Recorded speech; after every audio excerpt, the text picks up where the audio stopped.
Les émotions d'un perdreau rouge par Alphonse Daudet. Vous savez que les perdreaux vont par bandes et nichent ensemble au creux des sillons pour s'enlever à la moindre alerte, éparpillés dans la volée comme une poignée de grains qu'on sème. Notre compagnie à nous est gaie et nombreuse, établie en plaine sur la lisière d'un grand bois, ayant du butin et de beaux abris de deux côtés. Aussi, depuis que je savais courir, bien emplumé, bien nourri, je me trouvais très heureux de vivre. Pourtant quelque chose m'inquiétait un peu. C'était cette fameuse ouverture de la chasse dont nos mères commençaient à parler tout bas entre elles. Un ancien de notre compagnie me disait toujours à ce propos « N'aie pas peur, Rouget. On m'appelle Rouget à cause de mon bec et de mes pattes couleur de sorbe. N'aie pas peur, Rouget. Je te prendrai avec moi le jour de l'ouverture et je suis sûr qu'il ne t'arrivera rien. » C'est un vieux coq très malin et encore alerte, quoiqu'il ait le fer à cheval déjà marqué sur la poitrine et quelques plumes blanches par-ci par-là. Tout jeune, il a reçu un grain de plomb dans l'aile, et comme cela l'a rendu un peu lourd, il y regarde à deux fois avant de s'envoler, prend son temps et se tire d'affaire.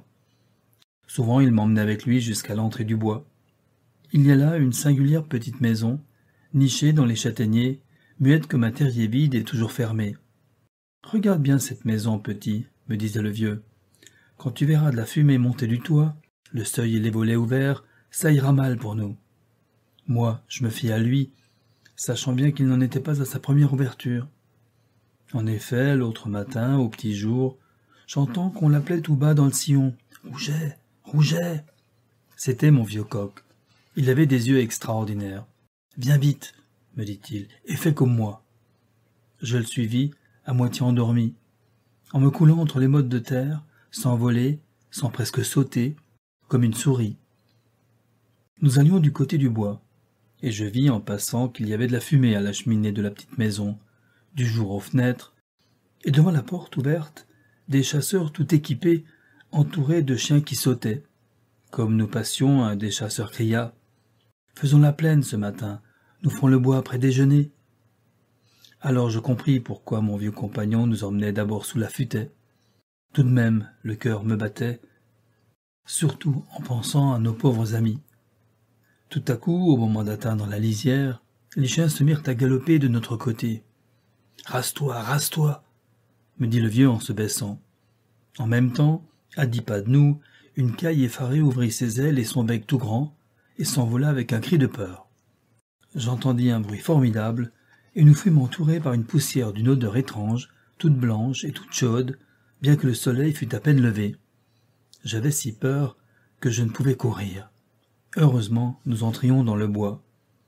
Mon camarade se blottit derrière un petit chêne, je vins me mettre près de lui, et nous restâmes là, cachés, à regarder entre les feuilles. Dans les champs, c'était une terrible fusillade. À chaque coup, je fermais les yeux, tout étourdi. Puis, quand je me décidai à les ouvrir, je voyais la plaine, grande et nue, les chiens courant, furetant dans les brins d'herbe, dans les javelles, tournant sur eux-mêmes comme des fous. Derrière eux, les chasseurs juraient, appelaient. Les fusils brillaient au soleil.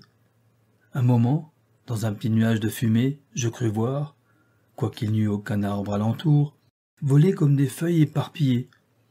Mais mon vieux coq me dit que c'étaient des plumes. Et en effet, à 100 pas devant nous, un superbe perdreau gris tombait dans le sillon en renversant sa tête sanglante.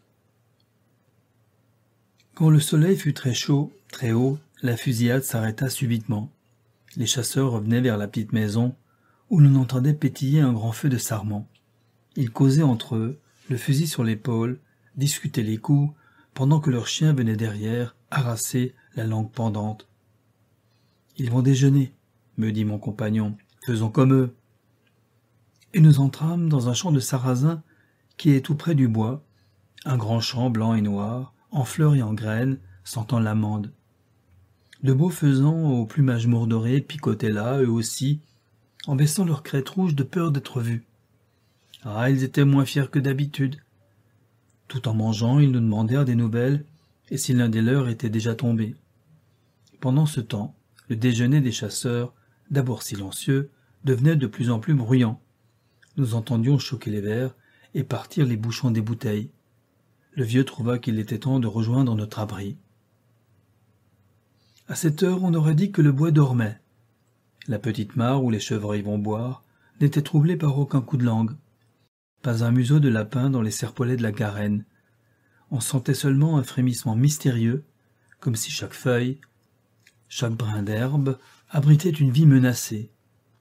Ces gibiers de forêt ont tant de cachettes, les terriers, les fourrés, les fagots, les broussailles et puis les fossés. Ces petits fossés de bois qui gardent l'eau si longtemps après qu'il a plu. J'avoue que j'aurais aimé être au fond d'un de ces trous-là.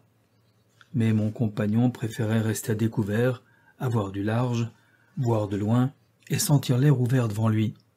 Bien nous en prit, car les chasseurs arrivaient sous le bois. Oh, ce premier coup de feu en forêt! Ce coup de feu qui trouait les feuilles comme une grêle d'avril et marquait les écorces, jamais je ne l'oublierai. Un lapin détala au travers du chemin en arrachant des touffes d'herbe avec ses griffes tendues. Un écureuil dégringola d'un châtaignier en faisant tomber les châtaignes encore vertes.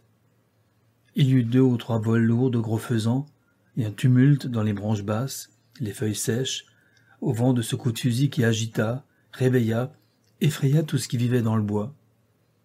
Des mulots se coulaient au fond de leur trou. Un cerf-volant, sorti du creux de l'arbre contre lequel nous étions blottis, roulait ses gros yeux bêtes, fixes de terreur. Et puis, des demoiselles bleues, des bourdons, des papillons, pauvres bestioles, s'effarant de tous côtés. Jusqu'à un petit criquet aux ailes écarlates qui vint se poser tout près de mon bec. Mais j'étais trop effrayé moi-même pour profiter de sa peur. Le vieux, lui, était toujours aussi calme. Très attentif aux aboiements et aux coups de feu, quand il se rapprochait, il me faisait signe, et nous allions un peu plus loin, hors de la portée des chiens et bien cachés par le feuillage. Une fois pourtant, je crus que nous étions perdus. L'allée que nous devions traverser était gardée de chaque bout par un chasseur embusqué. D'un côté, un grand gaillard à favoris noirs qui faisait sonner toute une ferraille à chacun de ses mouvements, couteau de chasse, cartouchière, boîte à poudre, sans compter de hautes guêtres bouclées jusqu'aux genoux et qui le grandissaient encore. À l'autre bout, un petit vieux, appuyé contre un arbre, fumait tranquillement sa pipe en clignant des yeux comme s'il voulait dormir.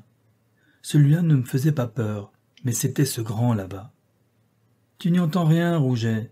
me dit mon camarade en riant, et sans crainte, les ailes toutes grandes, il s'envola presque dans les jambes du terrible chasseur à favoris. Et le fait est que le pauvre homme était si empêtré dans tout son attirail de chasse, si occupé à s'admirer du haut en bas, que lorsqu'il épaula son fusil, nous étions déjà hors de portée.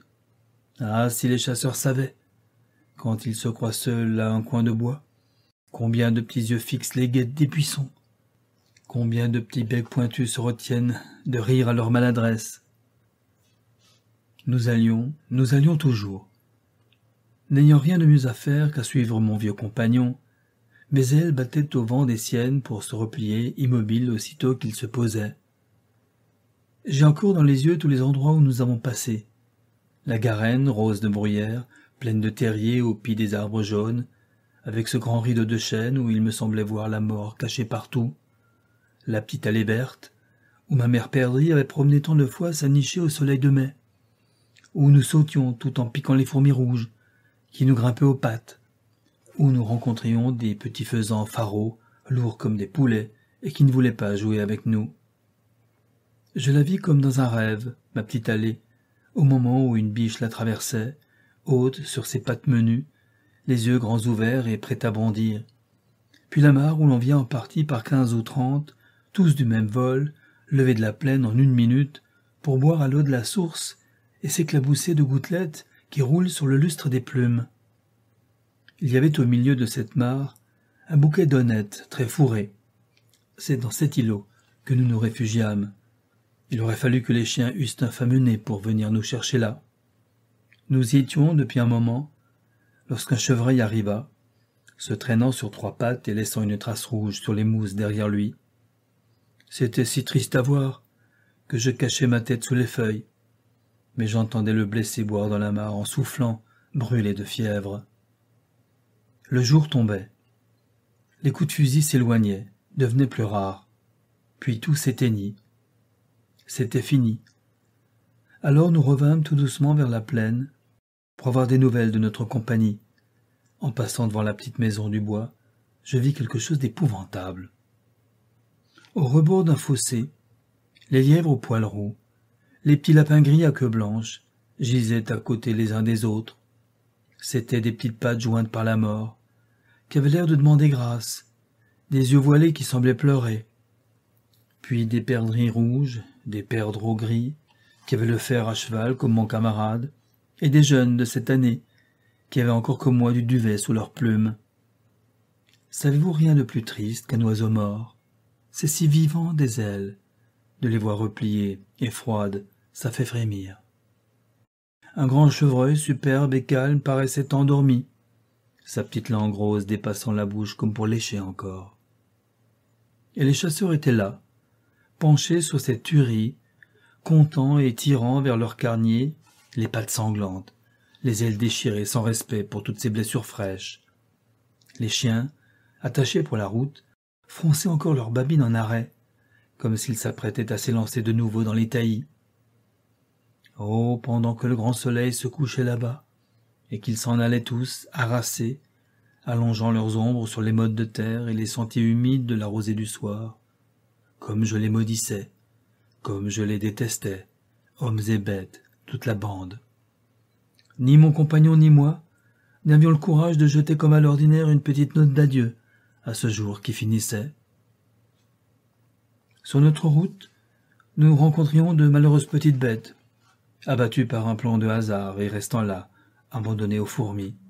Des mulots, le museau plein de poussière, des pies, des hirondelles foudroyées dans leur vol, couchées sur le dos, étendant leurs petites pattes roides vers la nuit qui descendait vite, comme elle fait en automne, claire et mouillée.